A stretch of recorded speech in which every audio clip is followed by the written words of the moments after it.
హంద్రీనివా కాలువ ద్వారా శ్రీశైలం జలాలను కుప్పంకు తీసుకొని పోవడం, కుప్పంలో ఈరోజు జలహారతి కార్యక్రమాన్ని కూడా రాష్ట్ర ప్రభుత్వం ఏర్పాటు చేయడం, అందులో రాష్ట్ర ముఖ్యమంత్రి గారు కూడా పాల్గొనడం జరిగింది.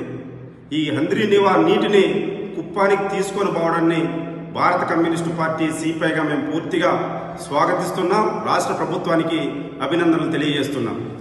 మరి హంద్రీనివా ప్రాజెక్టు ముఖ్య ఉద్దేశం రాయలసీమ జిల్లాలు వెనకబడ్డాయి. ఈ ప్రాంతంలో రైతాంగానికి 6,25,000 ఎకరాలకు సాగునీరు అందిస్తాము, 10 లక్షల మందికి తాగునీరుని అందిస్తామనేటువంటి గొప్ప ఉద్దేశంతో మహానుభావుడు రామారావు గారు ఈ ప్రాజెక్టును చేపట్టడం జరిగింది. మరి ఈ రోజుకి అతని కళ ఎంతో కొంత సాకారమైంది అనుకున్నటువంటి నేపథ్యంలో నిన్న ఈనాడు పత్రికలో ఒక పెద్ద వార్త కూడా ప్రచురితమైంది. ఆ వార్త చూస్తే హంద్రీనివా ప్రారంభం నుండి ఏ నియోజకవర్గానికి ఎన్ని చెరువులకి హంద్రీనివా నీరుని అనుసంధానం చేస్తారు అనేది చాలా క్లియర్గా ఇచ్చాడు. అందులో కదిరి వరకు మినహాయిస్తే కదిరి నుండి అన్నమయ్య జిల్లాలో తంబాలపల్లికి 51 నియోజకవర్గానికి నీరు ఇస్తామన్నారు. మేము సంతోషిస్తున్నాం. మరి మదనపల్లి, పుంగునూరు ఎక్కడ కానీ ఒక్క చెరువుకు కానీ లేదంటే ఒక్క సమ్మర్ స్టోరేజ్ కానీ ఒక్క చుక్క నీరు కేటాయించినటువంటి పరిస్థితి లేదు.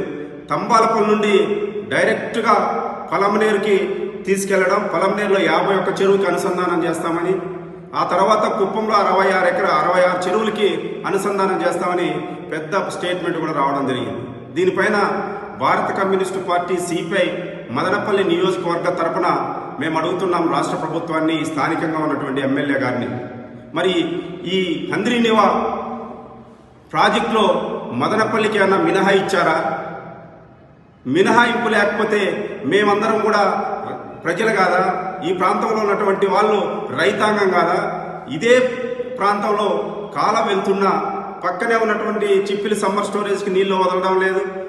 ఆ పక్కన ఉన్నటువంటి నవోదయ స్కూల్ పక్కన ఉన్నటువంటి సమ్మర్ స్టోరేజ్కు నీళ్ళు ఇవ్వడం లేదు. ఏ ఒక్క చెరువుకి అనుసంధానం చేసినటువంటి పరిస్థితి లేదు. ఈ మదనపల్లికి దిగువ ప్రాంతంలో ఉన్నటువంటి నిమ్మనపల్లి ప్రాజెక్టు, బాహుదా నది ద్వారా నిమ్మనపల్లి ప్రాజెక్టుకి నీరు వెళితే నిమ్మనపల్లి మండలానికి అంతా హంద్రీనివాని ఇచ్చేటువంటి అవకాశం ఉన్నా ఎక్కడ కానీ చుక్కోదలనేటువంటి పరిస్థితి లేదు. మరి ఎందుకు ఈ మదనపల్లి ఎమ్మెల్యే గారు మాట్లాడడం లేదో అర్థం కానటువంటి పరిస్థితి.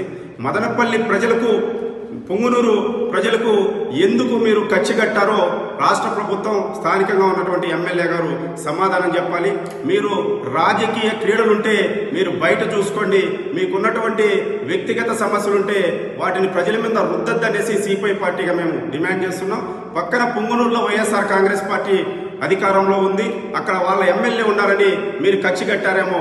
మరి మదనపల్లిలో మీ ఎమ్మెల్యే గారే ఉన్నారు కదా, మేము కూడా ఓట్లేసాం కదా. ఈ ప్రాంతంలో ప్రధానంగా రైతాంగం అనేక ఇబ్బందులు పడుతుంది. ఈ రోజు కూడా తాగునీరు లేక ట్యాంకర్లు కొనుక్కునేటువంటి పరిస్థితి ఈ ప్రాంతంలో ఉంది. రైతాంగం రామసముద్రం మండలానికి వెళితే ఎడారిలాగా ఉన్నటువంటి పరిస్థితి. ఏ ఒక్క చెరువు నిండినటువంటి పరిస్థితి లేదు.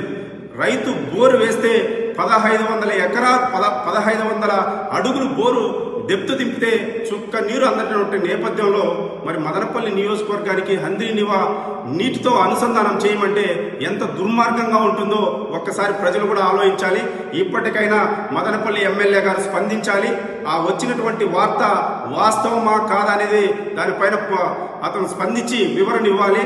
లేదు వార్తే నిజమే అయితే మదనపల్లి ఎమ్మెల్యే గారు ఆఫీస్ ముందు ప్రజానికాన్ని, రైతాంగాన్ని కూడగట్టి పెద్ద ఎత్తున ఆందోళన కార్యక్రమాలు కూడా చేస్తామని ఈ సందర్భంగా భారత కమ్యూనిస్టు పార్టీ సిపిఐగా హెచ్చరిస్తున్నాం.